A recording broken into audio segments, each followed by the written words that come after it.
So hey guys, welcome back to my YouTube channel. तो आज हम अपोज सीरीज को फिर से कंटिन्यू करने जा रहे हैं। अगर आपने प्रीवियस चैप्टर्स की एक्सप्लेनेशन नहीं देखी है तो आप देख सकते हो, प्लेलिस्ट में अवेलेबल है असेंशन टू गॉड नाम से, और प्लेलिस्ट का लिंक डिस्क्रिप्शन में भी है, तो आप डायरेक्ट वहां पे क्लिक करके भी देख सकते हो। तो जैसे कि हमने प्रीवियस चैप्टर में देखा था, एक डीमन किंग यून की तरफ अटैक करने लगा होता है, उसका हाथ बिल्कुल यून के मुंह के सामने पहुंच जाता है, पर जो यून की की होती है जिनसे क्रिस्टल टाइप फॉर्म हुए होते हैं वो बिल्कुल उसके हाथ को सराउंड कर रहे होते हैं। तो चैप्टर नंबर 20 की स्टार्टिंग होती है। जो उसके की के शार्ड्स होते हैं यून के, वो उस डीमन किंग के हाथ को पूरी तरह से कट कर देते हैं। वो डीमन किंग बड़े जोर से चिल्लाता है और जो यून होती है वो उसके हाथ को एक क्यूब में बंद कर देती है। डीमन किंग अपने हाथ को लेने के लिए जा रहा होता है, पर जो यून होती है उस क्यूब को पीछे की तरफ बुला लेती है, क्योंकि अगर वो एक बार अपने हाथ को पालेगा तो वो रीजनरेट कर सकता है अपने हाथ को। मतलब वो एक बार अपने हाथ को पालेगा तो वो चिपका सकता है अपने हाथ को दोबारा अपने बॉडी से। तो फिर यून उस हाथ को अपने क्यूब के अंदर ही पीसेज में कट कर देती है। तो वो डीमन किंग बड़ा ज्यादा गुस्सा हो जाता है और बोलता है, इंसानी लड़की, मैं तुम्हें जिंदा ही चबा जाऊंगा और जिंदा ही खा जाऊंगा, तुम्हारी मैं हड्डियों को भी नहीं छोड़ूंगा। तो यून बोलती कि हड्डियों को खाना, तुम डीमन किंग नहीं हो क्या,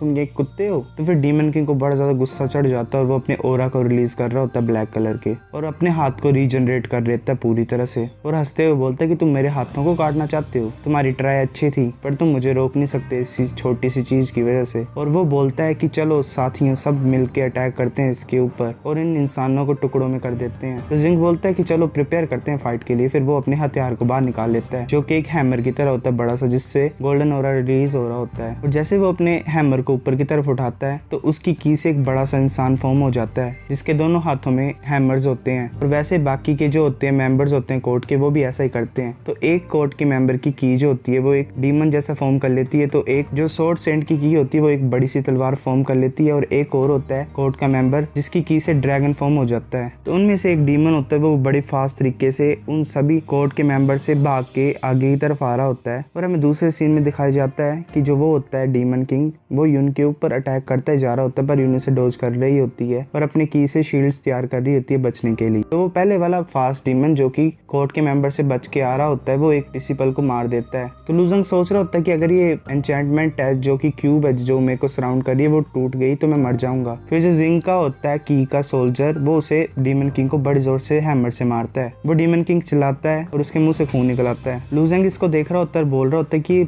हैमर तो बड़ा ज्यादा पावरफुल है, पर जो डीमन किंग है वो अभी भी जिंदा है। ये बड़ा ज्यादा हैरान होने वाली बात और खतरनाक बात है। ये जो बैटल है, इस लेवल की बैटल मेरे लिए बड़ी ज्यादा खतरनाक है। मैं चीयर करने के अलावा और कुछ नहीं कर सकता हूँ इस फाइट में। तो वो डीमन किंग पहले वाला यून के ऊपर अटैक करता है जा रहा होता है बिना रुके, और वो अपने एक कांटे को फेंकता है यून की तरफ, पर यून उसे डोज कर लेती है, पर वो लूजेंग की तरफ आ रहा होता है। लूजेंग बोलता है कि मेरे लगने वाले हैं, पर यून जो होती है वो उस क्यूब को मूव कर देती है और जो कांटा होता है वो बिल्कुल लूजेंग के पास से निकल जाता है। लूजेंग सोच रहा होता है कि यून अभी भी मेरे लिए केयर करती है, मेरी जिंदगी के लिए। ऐसा लगता है कि वो खुद मुझे पर्सनली मारना चाहती है, पर अगर ऐसा चलता रहा तो मैं उसके ऊपर बोझ ही होऊंगा फाइट में। वो जोर से बोलता है आवाज डाल के, मुझे छोड़ दो, तुम चिंता मत करो, मैं नहीं मरूंगा यहाँ पे गिरने से। तो यून बोलती है, मैं नहीं तुम्हें छोड़ सकती हूँ, अगर मैंने ऐसा किया और तुम भाग गए फिर मैं क्या करूंगी। तो फिर वो सोचती है, हाँ ये भी सही किया, अगर तुम भाग भी जाओगे तो मैं तुम्हें फिर से पकड़ सकती हूँ, चलो मैं तुम्हारी एन्चेंटमेंट को खोल देती हूँ और तुम्हें रिलीज कर देती हूँ। बोलता है कि तुम बाल बच रही हो यहाँ पे मरने से और तुम मेरी भागने की चिंता कर रही हो अभी भी। तो जो डीमन किंग होता है वो कुछ अटैक करने लगा होता है और उसके सेंटर में एक बबल टाइप आ गया होता है ब्लैक कलर का। तो पीछे से जिंग बोल रहा होता है कि यून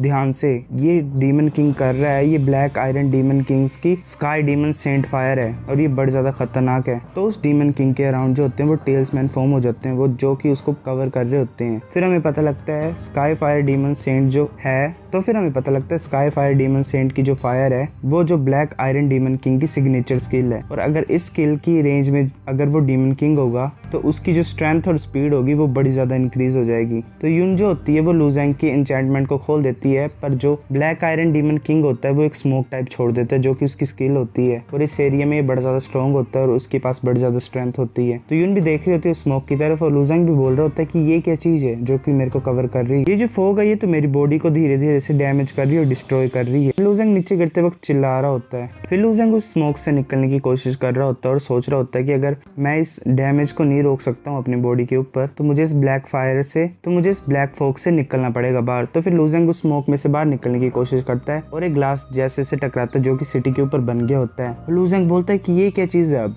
लूजेंग उस ग्लास के ऊपर हाथ फोड़ रहा होता है और बोल रहा होता है कि ये कैसे हो सकता है कि एक डीमन किंग भी एन्चेंटमेंट को बना सकता है। फिर बोलता है मुझे कुछ भी कीमत पे यहाँ से भागना होगा। फिर लू जेंग अपने सारे ड्रैगन स्केल्स की पावर को यूज करता है और पंच मारता है पर वो नहीं टूटता। फिर लू जेंग अपनी डिमोनिक की को भी यूज करता है, वो फिर भी नहीं टूटता। लू जेंग फ्लाइंग नाइफ को भी ट्राई करता है पर नहीं टूट। लू जेंग बोलता है कि ये तो एक फॉर्मलेस एन्चेंटमेंट है, मैं इसको नहीं तोड़ पाऊंगा, मेरा फ्लाइंग नाइफ भी वर्क नहीं कर रहा होता है। फिर जिस ग्लास के ऊपर लू जेंग होता है उसके ऊपर हमें फोग दिखाई देती है जो कि उस डीमन किंग की स्किल होती है। डीमन किंग अभी भी अटैक कर रहा होता है यून की तरफ अपनी क्लो से। यून भी अपना अटैक करती है उसकी तरफ, पर जो यून का अटैक होता है वो उस डीमन किंग के क्लो से टूट जाता है। फिर यून अपना अटैक यूज करती है ब्लड प्रिजन एन्चेंटमेंट जो कि उसने ह्यू टियानमिंग के खिलाफ यूज किया था। यून सोच रही होती है कि ये स्काई डीमन सेंट फायर जो होती है वो उस डेविल की पावर को इंक्रीज कर रही है, पर ये मेरी ब्लड प्रिजन एन्चेंटमेंट जो है वो उसकी स्ट्रेंथ को वीक करेगी। अगर जो इसकी ये पावर है ये कैंसिल हो जाएगी तो मैं इसे डिफीट कर पाऊंगी, ये पक्का है। वो डीमन किंग यून की तरफ आ रहा होता है उसके ब्लड एन्चेंटमेंट को तोड़ते हुए और वो बोलता है कि तुम अटैक्स के मामले में हमसे लड़ रहे हो, हम डीमन कभी भी एक इंसान से नहीं हार सकते। और वो भी अटैक करता है यून की तरफ। यून और उसका अटैक जो होता है वो बड़ी ज्यादा खतरनाक एक्सप्लोजन को कॉज करता है। तो गाइस चैप्टर नंबर 20 इतना ही था। अगर आपको वीडियो पसंद आई है तो लाइक करो, नहीं भी आई है फिर भी लाइक कर दो, शेयर करो अपने दोस्तों के साथ, कमेंट करो अगर आपको वीडियो कैसी लगी ये भी बता दो और शेयर करो, सब्सक्राइब करो। तब तक के लिए बाय बाय।